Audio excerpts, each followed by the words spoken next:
Welcome back, everyone. We're looking at another international rundown right now, and instead of going broadly across the spectrum of what's happening right now, we're going to do a little bit of a deep dive into the Ukraine mineral deal with the United States.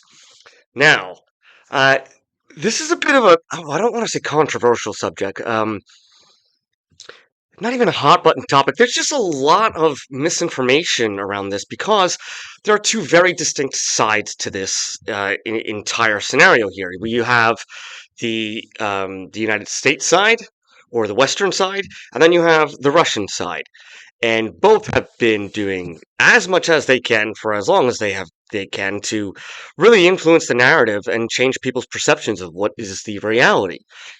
So, that being said, we're not just going to jump right into the mineral deal. We're going to take a step back to what we know are actual facts, and look at a little bit of recent history in Ukraine. So let's go back to the early 2000s or early to mid 2000s.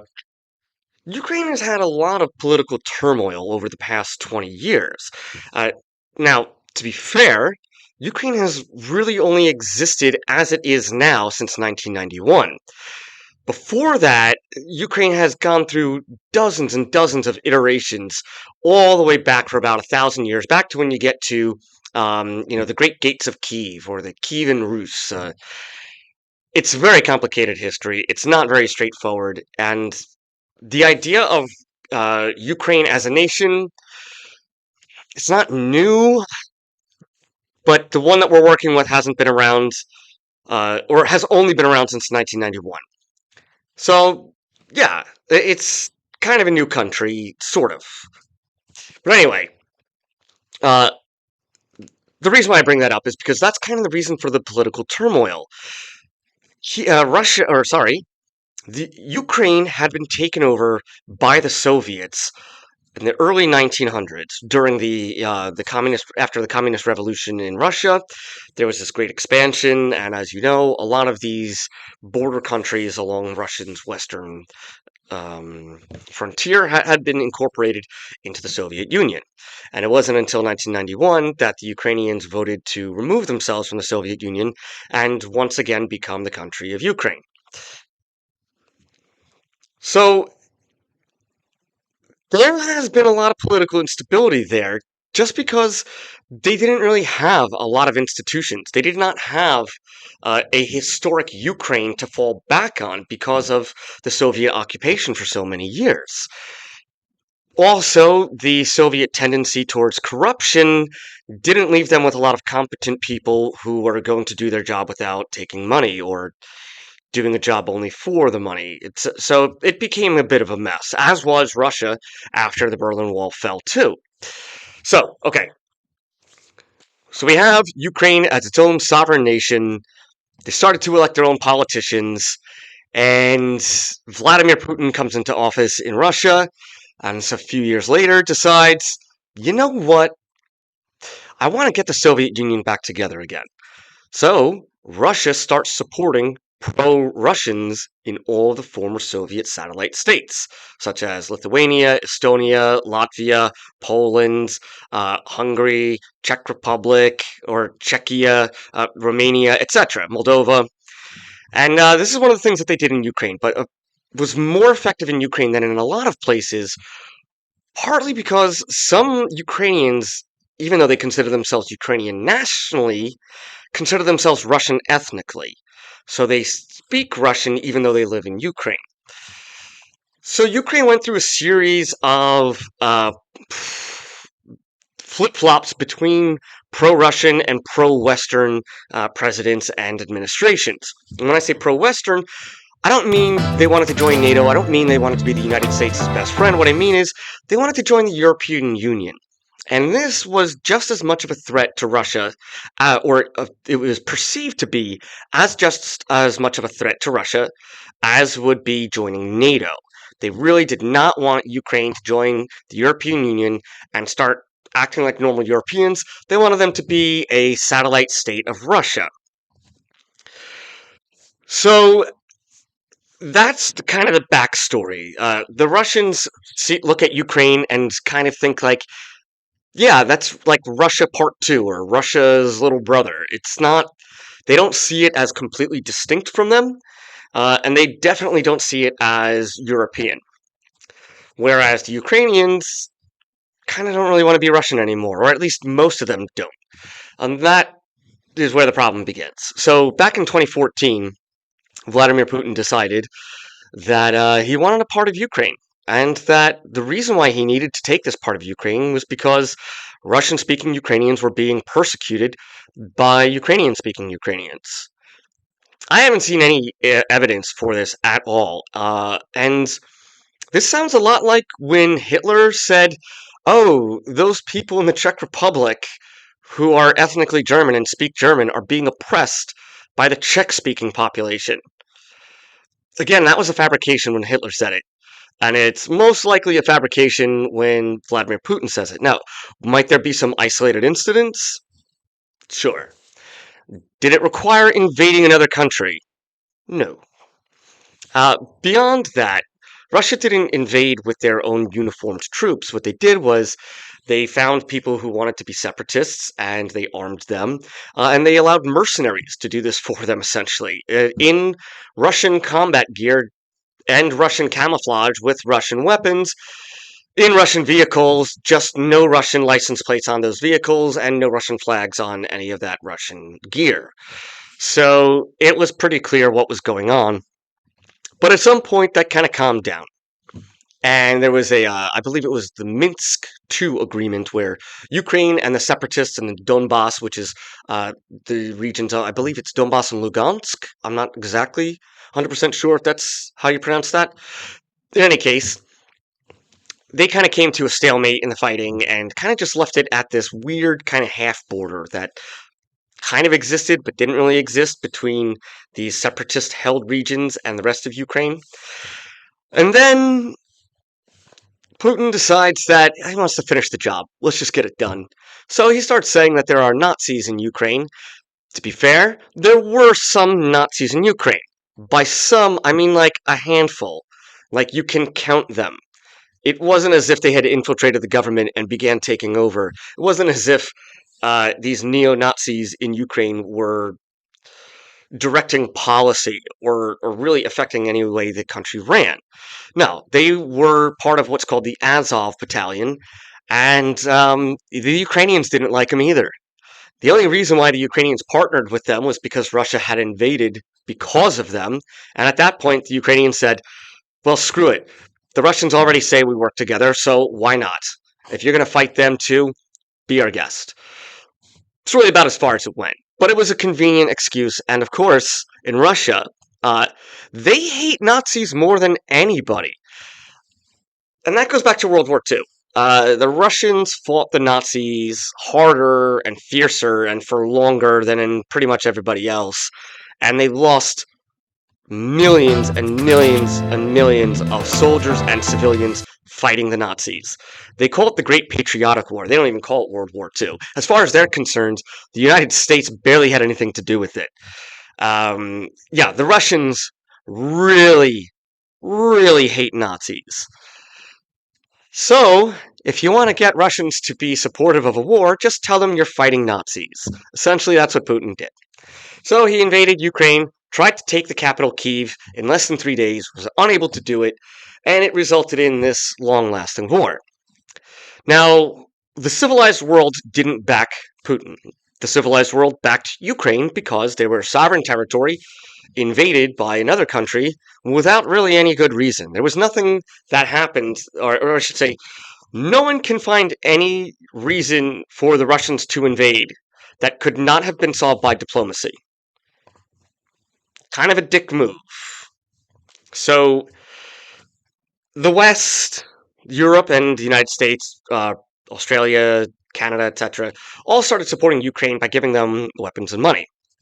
Now, this is where Donald Trump comes in. Some years into the war, he says, this is ridiculous. Why is the United States giving Ukraine money to fight the Russians? I can talk to Vladimir Putin. I can get him to stop. I can talk to the Ukrainians. I can get them to stop. I would rather just talk to them than give them American taxpayer money. And you know what? Not a bad idea, because if you can stop a war just by talking to people rather than giving them weapons, I think you should do that. Especially as an American taxpayer, I would prefer if diplomacy won out over bullets. Well, Trump went to Zelensky and said, "Hey, let's make a deal." And Zelensky said, "Sure. What do you have in mind?" Trump said, "Give me a minute. Let me talk to Putin." He went to Putin and said, "Putin, let's make a deal." Putin said, "Sure. What do you have in mind?" Trump said, "Let's end the war." Putin said, "Great. Give me Ukraine." Trump said, "No." Then there was a bit back and forth with Zelensky and Trump and J.D. Vance, and it all got very messy. Which brings us to kind of where we are today. The three of them have not been getting along. Obviously, Zelensky and Putin are not going to get along, and Putin and Trump and Zelensky and Trump have not been getting along well either, making this really, really complicated. Trump was really hoping that he would be able to play both sides against each other or kind of get one side to agree to everything he said and then just implement that. Neither happened. To complicate this, we have the issue of the American contribution to the Ukrainians. No one's really sure where he has this number from, but Trump keeps saying that it's about $350 billion worth of aid. Nobody has that calculation except him, so we don't know where that number comes from. It is, however, at least $100 billion worth of aid. This is where it gets tricky. A lot of that aid is old ammunition that the United States was going to throw out anyway. So you say, well, we were just going to throw it out. Well, why didn't we sell it to somebody? Well, we kind of did, except we gave it to Ukraine without asking for any money because they were fighting Russia, and we thought that it would be good for them to fight Russia because a weaker Russia is a stronger U.S. I don't know if that's true, but that was the thinking. So we didn't really give. So it's not like we gave Ukraine $100+ billion. We gave them a couple billions of dollars, and then the rest of it in bullets and artillery shells, tanks, etc. In any case, the total value of what was given to Ukraine is somewhere around $100 billion from the U.S. alone. The U.S. is not the only contributor. The European Union has been contributing, and so have other countries such as Canada. Regardless, the United States is the largest contributor to the Ukraine effort, and certainly we do still have a little bit of that clout with Europe and some of the other countries, where when we look at them and say, the other countries go, okay, fine. So, Donald Trump correctly sees this as America is taking the lead in this, whether or not anybody wants us to. Just kind of de facto. We've given the most out of any other country, and we are one of the most powerful, and we have the opportunity to really make changes on the battlefield or in geopolitics. So maybe people should listen a little bit, even if they don't want to listen to us. So then came this idea, and it's not really clear who it came from, whether it came from Zelensky, or whether it came from Trump, or even if it was any of their aides or supporters or what. But the idea was, hey, what if the United States was granted some mineral rights in Ukraine, and the profits from those mineral rights could help repay this debt, / make us better friends? This sounded like a good idea to both countries. So, the United States, under the Trump administration, submitted to Zelensky and his administration their draft idea of what this was going to look like. It was... If you were the president of Ukraine, you would not have signed this deal. Let's just say it like that. It was a little too very lopsided in favor of the U.S., and that was really not quite the spirit of what we were trying to achieve, and naturally the Ukrainians rejected it. Uh, this is also when you start getting into Donald Trump's thing of who started the war, whether Ukraine should have never started this war or Putin should have never started this war. This is when he starts flip flopping back and forth based on which one he's talking to and which one has pissed him off last. The last people to have pissed him off are the ones who should have never started the war, even though it's very obvious objectively it was started by Russia and it didn't have to be started at all. Anyway, so there was some negotiations back and forth, and a lot of this was actually happening behind closed doors and out of the public eye. That, I'm going to guess, was the request of the Ukrainians, knowing that if it was in the public eye, they would never get a deal, tariffs. But whoever's idea that was, it was a very good idea. They were able to come to one, and it actually is quite reasonable and makes sense for both the Ukraine and the United States. Uh, so essentially, the deal says that Ukraine gets to have final say over all the minerals. They get to say which minerals are extracted, when, and where, and by who. Uh, Essentially, it's a profit sharing deal for 10 years, and all the profits go into a Ukraine reinvestment fund, which is meant to invest in the rebuilding of the infrastructure that's been damaged throughout the war. Now, that reinvestment in the infrastructure will pay dividends later on, as will the sale of the minerals after 10 years after the infrastructure fund has been fully funded, or however it's written in that contract. I think this is actually a pretty good deal. Because it gives us, or I should say, it gives the United States a lot more than it would have otherwise had. I mean, the United States was guaranteed nothing to compensate for any of the donations or whatever you want to call it to Ukraine. So we're actually in a better spot now than we were before, especially considering that with this deal in place, it's very likely that the war is going to change now. Now, does that mean that Vladimir Putin is all of a sudden going to stop, turn around, pull his army out, and go home? No.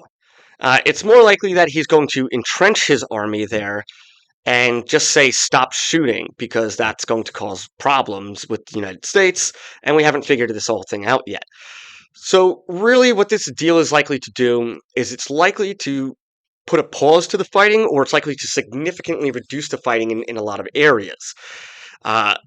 Because the United States has not given any security guarantees, but by signing this deal, the United States is essentially saying to the world, hey, some of that stuff that Ukraine has belongs to us, and we're going to be very, very upset if anybody tries to take that from us. So that was kind of the strategy there. So it's like an indirect security guarantee that the United States is not going to want anybody else to fight against Ukraine or take control of these resources, because the United States ostensibly is essentially saying, those are mine. That is property of the United States. Hands off. Whether or not this will work or how this will work is yet to be seen. I mean, it's entirely possible that the Russians will see this as a bluff, or that they will make a gamble, hoping that they could, quickly gain the upper hand in some way that would nullify this deal, or make it not worth enforcing. Yeah, this is going to be an interesting one. We don't really know where this is going to go. I have not seen this before in my lifetime, and I don't think anybody else really has. That being said, I do think this is a good idea. I do think the United States should be supporting Ukraine, just for the fact that countries are not supposed to be invaded by neighboring countries for no reason. That defeats the whole purpose of having borders and having your own country, if anybody can just walk in with a gun and say, you listen to me now. Anyway, I do think that this is probably going to change how the war is fought, or the extent of it. So again, from that point of view, I think this is a good thing. I think it's kind of good to put these armies off balance a little bit, and kind of make them a little uncertain as to what they should be doing and where, so that they don't get the United States involved and accidentally cause World War III, which is something that the Russians keep saying that they don't want. I'm not sure if they mean it, but they keep saying that they don't want it. So let's take them at their word. They seem to be pretty trustworthy, that when they say they're going to do something, they're going to do it. And when they say they don't want to do something, they don't want to do it, if that makes sense. Anyway, Bottom line, I think this deal is a good idea. I give credit to the Trump administration for not only having this worked out in the first place, but then going back to the drawing board, working behind the scenes, and getting this done. And I only hope that this deal actually comes to any kind of fruition where it makes a difference to Ukraine and to the United States, so that we both countries can benefit and prosper from this. And I do also sincerely hope that it puts a lot of pressure on Russia to start pulling back and easing up and come to the table to try to solve this diplomatically instead of trying to continue this war. I know that was a long ramble and a history lesson that you weren't expecting. It was a little here and there. It's hard to just talk about these things without notes in front of you all the time. So thank you for bearing with me, and apologize if I jumped around a little bit. Um, Once again, I'm Ryan for Englebrook Independent News. Thanks for stopping by. You know what's coming. Say it with me now. Don't forget to subscribe.